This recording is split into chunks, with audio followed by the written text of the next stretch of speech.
Hello everyone. मेरा नाम दिशा श्रीवास्तव है और यूपीपीएससी 2020 में मैंने रैंक 21 प्राप्त की है और मुझे मेरा चयन एसडीएम के पोस्ट पे हुआ है। यूपीपीसीएस में ये मेरा पहला सीरियस और ओवरऑल दूसरा अटेम्प्ट था। इस वीडियो में डीकेटी के माध्यम से मैं आपके साथ अपना थोड़ा बैकग्राउंड, स्ट्रैटेजी और अपने कुछ मिस्टेक्स आपके साथ शेयर करना चाहूँगी। तो इस वीडियो को मैंने 4 पार्ट में डिवाइड किया है, जिसमें पहले मैं अपना थोड़ा बैकग्राउंड, फिर अपनी बुक लिस्ट, उसके बाद मिस्टेक्स जो मैंने की ताकि आप वो रिपीट ना कर सकें, और फिर मेरी तरफ से कुछ सजेशंस मैं आपसे शेयर करूँगी। मैं गोरखपुर से पली बढ़ी हूँ। मेरा पूरा एजुकेशन बैकग्राउंड गोरखपुर से ही है। मैं कामल गर्ल्स इंटर कॉलेज की स्टूडेंट थी। I was one of my class 12 district toppers. उसके बाद मैंने ग्रेजुएशन किया अपनी स्टेट यूनिवर्सिटी से ही, और I am civil engineering 2017 graduate. I was one of my university gold medallist as well. उसके बाद सिविल सर्विसेज में जाने की इच्छा हमेशा बचपन से ही थी मेरी, पर मेन बूस्ट उसको मेरे ग्रेजुएशन के पूरा होने के बाद ही मिला, जब मैंने डेडिकेशन से सोचा कि अब मुझे तैयारी करनी चाहिए। मैंने कोई प्लेसमेंट नहीं लिया और किसी जॉब के लिए नहीं बैठी, क्योंकि मैंने अपने बीटेक 4th ईयर में डिसाइड किया था कि अब मैं सिविल सर्विसेज की तैयारी करूँगी। तो 2017 से ही मैंने यूपीएससी और यूपीपीसीएस दोनों की तैयारी साथ में शुरू की। उसके बाद से मैंने सोचा कि मुझे कोचिंग लेनी चाहिए या नहीं लेनी चाहिए। तो मेरे पास ऐसा कोई गाइडेंस अवेलेबल नहीं था उस वक्त। यूट्यूब का ही एक माध्यम था जिससे मैंने काफ़ी गाइडेंस ली और काफ़ी मदद ली। तो काफ़ी वीडियोस देखने के बाद, कई बार सिलेबस को देखने के बाद मुझे ये समझ में आया कि अगर मैं खुद से बुक्स पढूं तो मैं कर सकती हूँ मैनेज। तो मैंने बुक लिस्ट देखी इम्पॉर्टेंट टॉपर्स की, और बुक सिलेबस के हिसाब से देखी, और सेल्फ प्रिपरेशन अपने घर से स्टार्ट कर दी थी। मेरा ऑप्शनल की कोचिंग मैंने ली थी वाजीराम से, जियोग्राफी की। जीएस मेरा सेल्फ प्रिपरेशन पे बेस्ड था। Pearson India's content in civil services is known for being the world class. And now they have launched books on Indian culture, art and heritage by renowned authors Devdutt Patnaik, an Indian polity authored by Sriram Srirangam of Sriram's IAS and Rohit Deo Jha.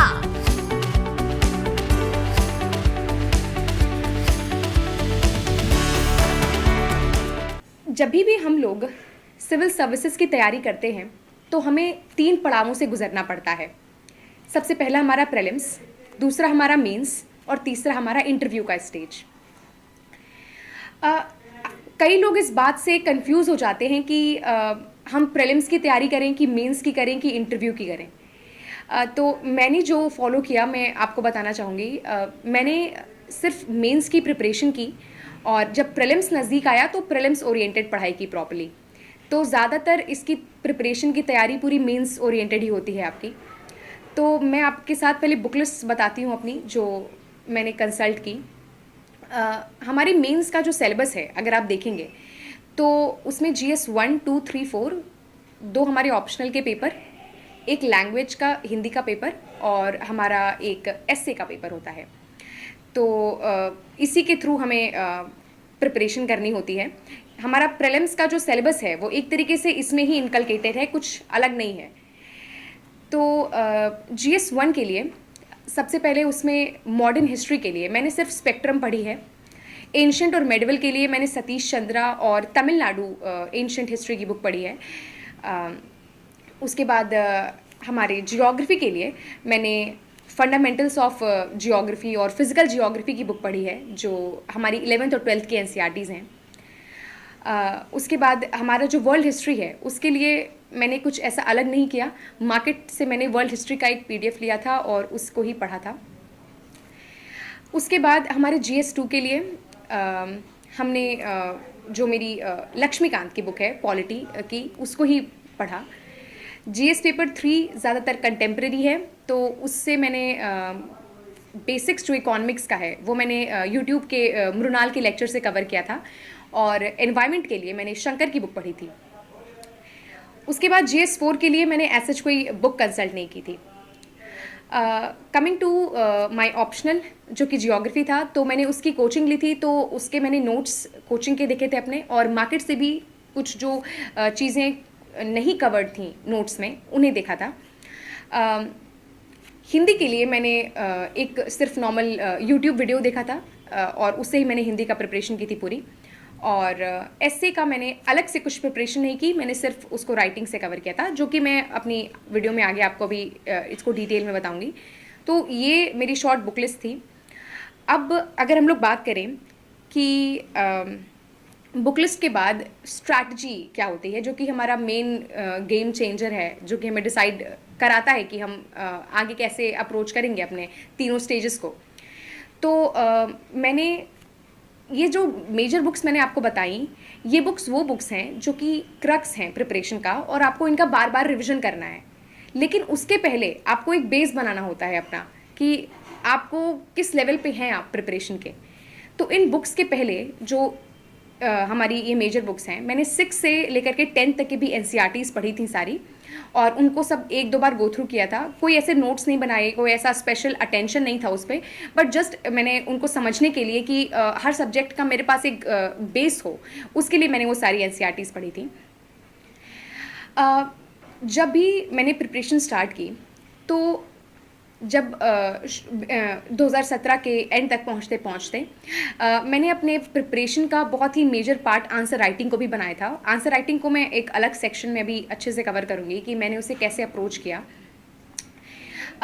अपनी सारी basic NCERTs करने के बाद, इन major NCERTs को finish करने के बाद, जो इम्पॉर्टेंट हैं और स्टैंडर्ड बुक्स हैं हमारी, इन्हें कई बार रिविज़न करने के बाद मैं अपनी स्ट्रैटेजी प्रीलिम्स, मेंस और इंटरव्यू के हिसाब से मैंने डिवाइड कर ली।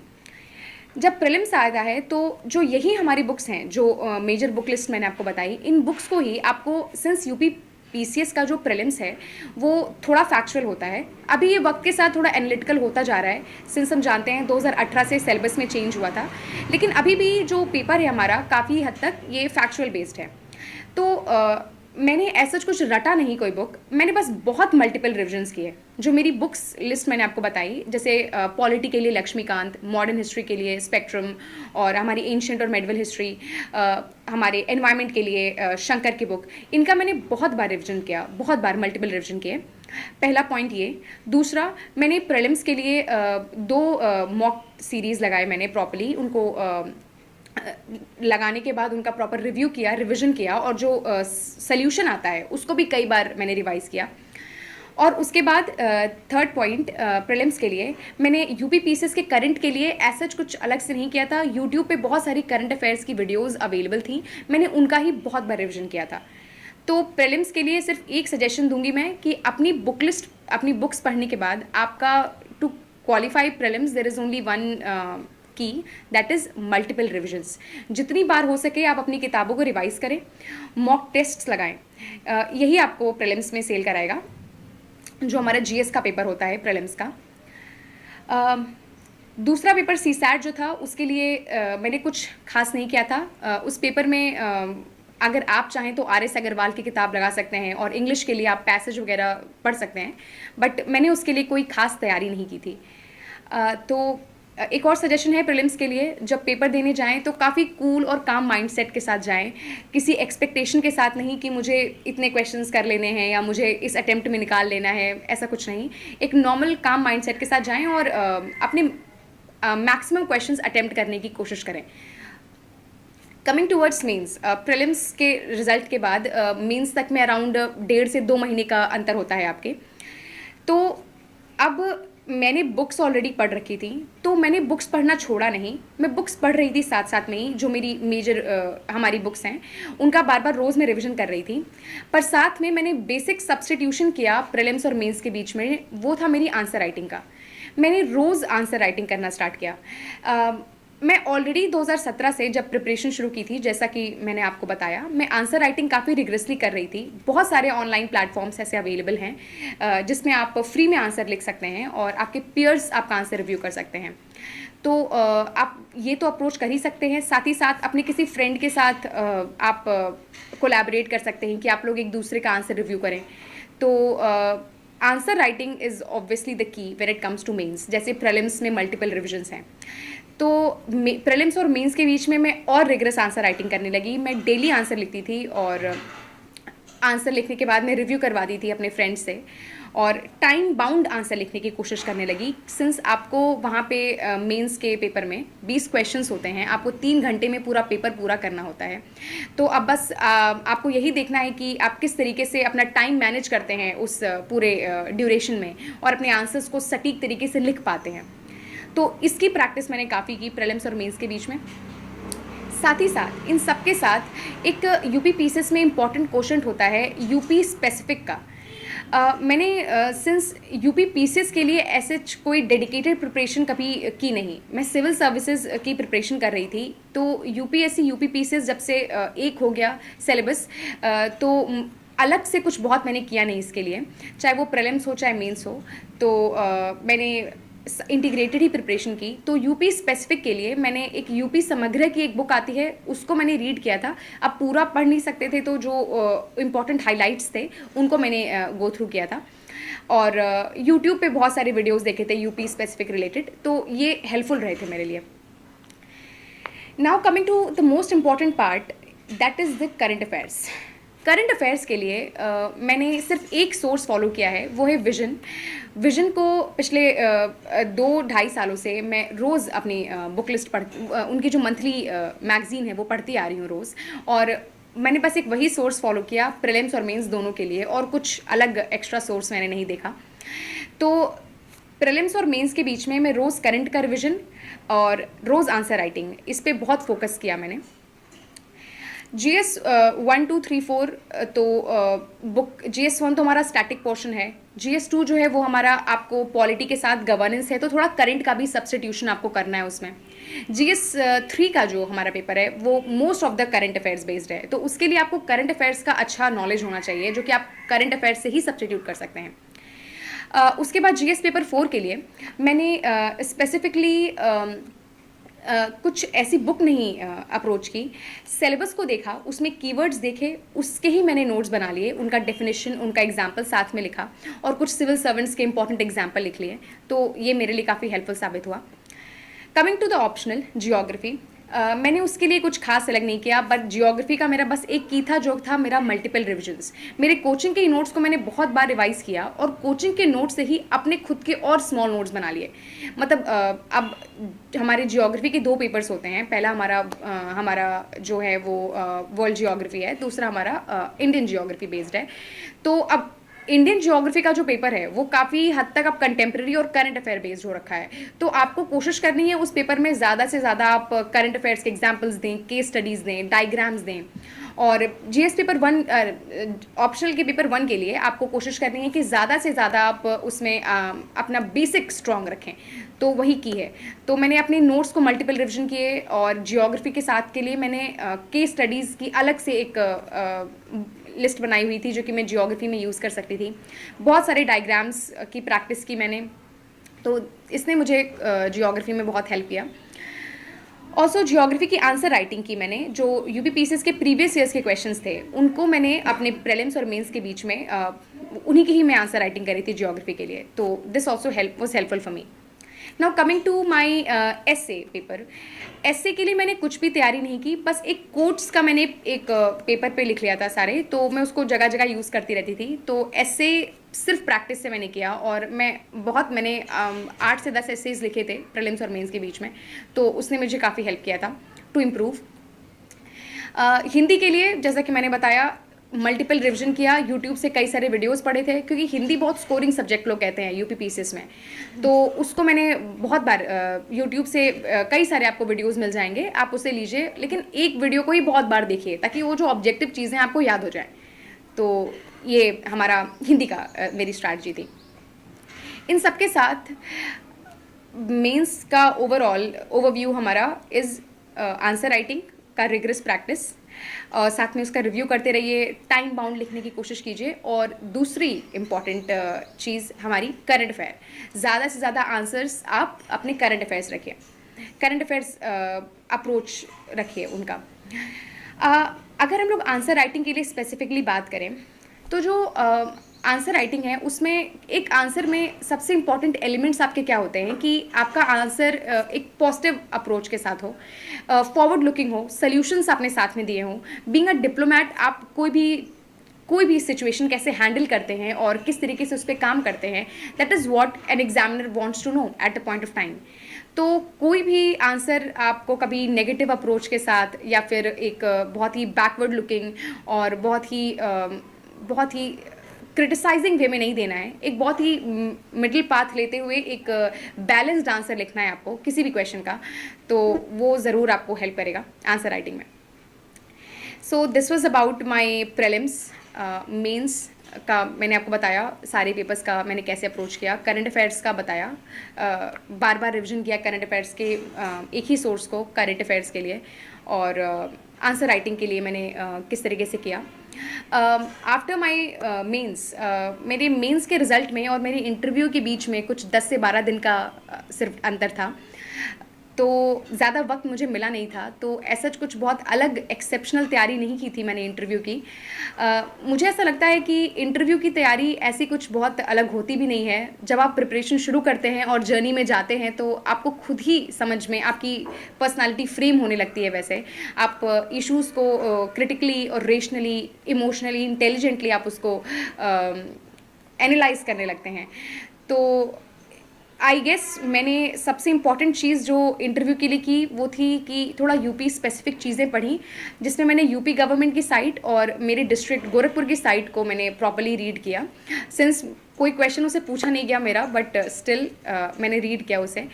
और उसके बाद करंट अफेयर्स का मैंने लास्ट 6 मंथ का रिविज़न करना स्टार्ट कर दिया था। फिर मैंने अपने उन दोस्तों की मदद ली जो ऑलरेडी सिविल सर्विसेज के इंटरव्यू के लिए अपीयर हो चुके थे। तो मैंने उनसे बोला कि तुम लोग हर दिन ऑल्टरनेट डे पे मेरे इंटरव्यूज़ लेते रहो। तो वो मुझे हेल्प करते थे कि सिंस मेरा ये पहला इंटरव्यू था, मेरी लाइफ का ही पहला इंटरव्यू था और पहला मेंस लिखा था मैंने, तो I was a bit under confident कि मैं कैसा परफॉर्म करूँगी। तो I took help from a lot of friends of mine, उन्होंने मेरी बहुत मदद की इस चीज़ के लिए। और मैंने सिंस कोविड के टाइम में बहुत ज़्यादा कोई ऑफलाइन मॉक्स भी नहीं हो रहे थे, तो 1-2 अवेलेबल थे, मैंने उनको ही अप्रोच किया और उन्होंने मेरी जो गलतियां बताई उसमें मैंने काफ़ी काम किया। जैसे कि आप अगर मैं जब इंग्लिश बोलती थी तो मैं बहुत तेज़ बोलने लगती थी, तो वो गड़बड़ होता था, तो मैंने उस पर काम किया। दूसरा, अगर मैं कोई भी चीज़ का आंसर कर रही हूँ तो मैं कई बार डायरेक्टली आंसर करने के बजाय इधर उधर की बातें ज़्यादा बोलती थी, तो उस पर मैंने काम किया।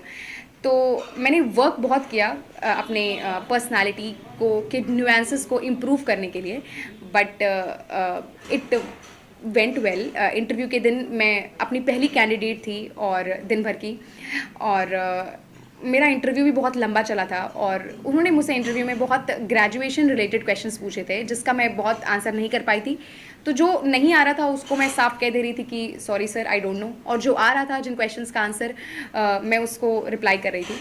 तो आई थिंक मुझे तो लगा था कि मेरा इंटरव्यू बहुत अच्छा नहीं हुआ, बट आई थिंक उन्हें आंसर नहीं चाहिए होता है स्पेसिफिकली, उन्हें ये देखना होता है कि आप आंसर को अप्रोच कर कैसे रहे हैं। तो this somewhere I got to know, क्योंकि मैंने जो नहीं आता था उसको डायरेक्टली बोल दिया सर आई डोंट नो, और जो आता था उसको मैंने प्रॉपर्ली रिप्लाई किया। तो this was about my prelims, mains and interview. Overall मैं एक चीज़ बोलूँगी कि आप अगर तैयारी करने को सोच रहे हैं तो सिलेबस को आप पहले अच्छे से पढ़ लीजिए। Syllabus is the key to everything. हम लोग कहते हैं कि सिविल सर्विसेज में एक मिथ है कि अंडर द सन कुछ भी पूछ सकते हैं, बट ऐसा नहीं है। अगर आप सिलेबस देखेंगे और प्रीवियस ईयर्स क्वेश्चंस देखेंगे तो आपको समझ में आएगा कि किस पैटर्न्स पे क्वेश्चन आ रहे हैं और कैसा पढ़ रहे हैं आप, तो वो आपको देखना पड़ेगा। तो यहाँ पे थोड़ी सी मेहनत तो लगेगी क्योंकि आपको स्मार्ट वर्क करना है, सब कुछ नहीं पढ़ लेना है। क्योंकि मैंने सब कुछ नहीं पढ़ा है, सिलेबस को देख के, प्रीवियस ईयर्स के क्वेश्चंस को देख के उस हिसाब से मैंने तैयारी की है। तो this will also help you. Also कभी भी ऐसे कि घंटे के हिसाब से नहीं मतलब पढ़ा मैंने अपने लेटर स्टेजेस में। It was most of the time कि मैंने टारगेट बेस्ड पढ़ाई की कि आज ये काम कंप्लीट कर लेना है।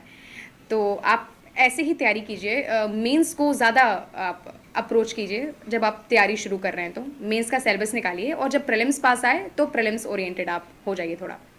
Coming to the last segment of this interview, which I think is my suggestions. सबसे इम्पॉर्टेंट चीज़ तो मैं ये बताना चाहूँगी कि इस जर्नी में आप मोटिवेटेड कैसे रहें. कोई भी चीज़ आपको पढ़ाई के अलावा जो अच्छी लगती हो, आप प्लीज़ उसके साथ एसोसिएट होइए. मुझे म्यूज़िक हमेशा से बहुत ही अट्रैक्ट करता था, तो जब भी मैं थोड़ा सा डिमोटिवेट होती थी, म्यूज़िक हमेशा से मेरे लिए एक बहुत ही कांस्टेंट सोर्स ऑफ इंस्पिरेशन रहा. तो मैं गाना सुनती थी और मैं दोबारा से रेजुविनेट होकर पढ़ाई स्टार्ट कर देती थी. तो आप भी कुछ ऐसा एक सोर्स अपना सकते हैं जो भी आपको पसंद आता हो. दूसरा, मैं कहीं सोशल मीडिया पे नहीं थी और मैंने आइसोलेट होकर काफ़ी प्रिपरेशन की थी. तो बहुत कुछ चंद दोस्त, जो एक दो दोस्त थे जो मुझे मोटिवेट करते थे, मैं उनसे हमेशा टच में रहती थी कि कभी डिमोटिवेट हुई तो कि नहीं हो रहा है मुझसे, तो वो मुझे मोटिवेट करते थे कि नहीं हो सकता है, करो, सिलेबस बड़ा है, टाइम लेता है, आप करिए, मेहनत ज़रूर होगा.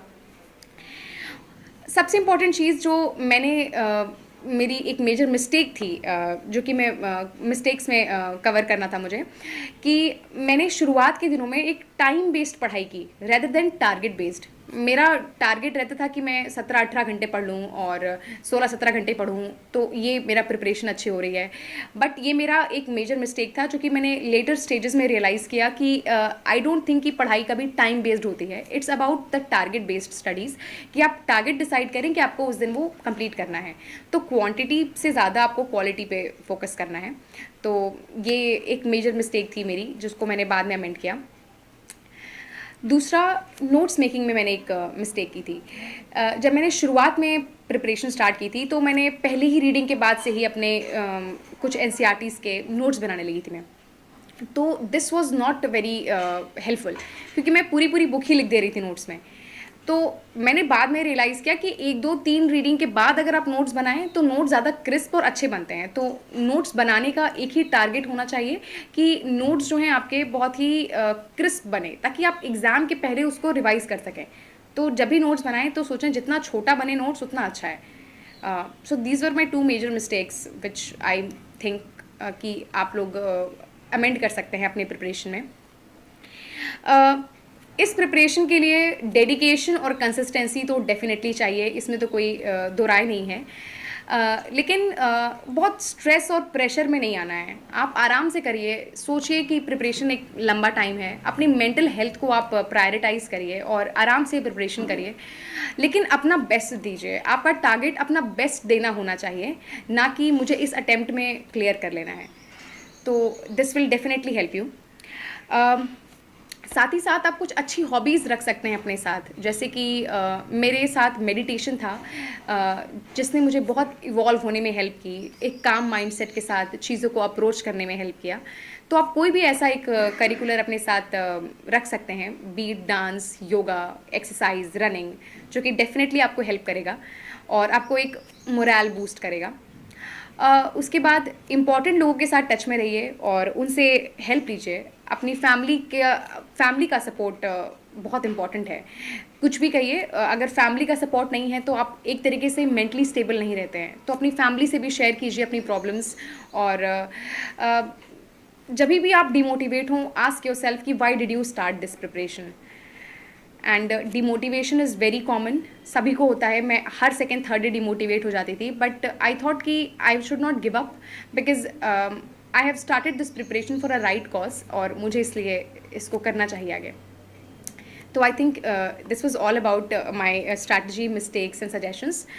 And all the very best for your coming prelims, and thank you so much.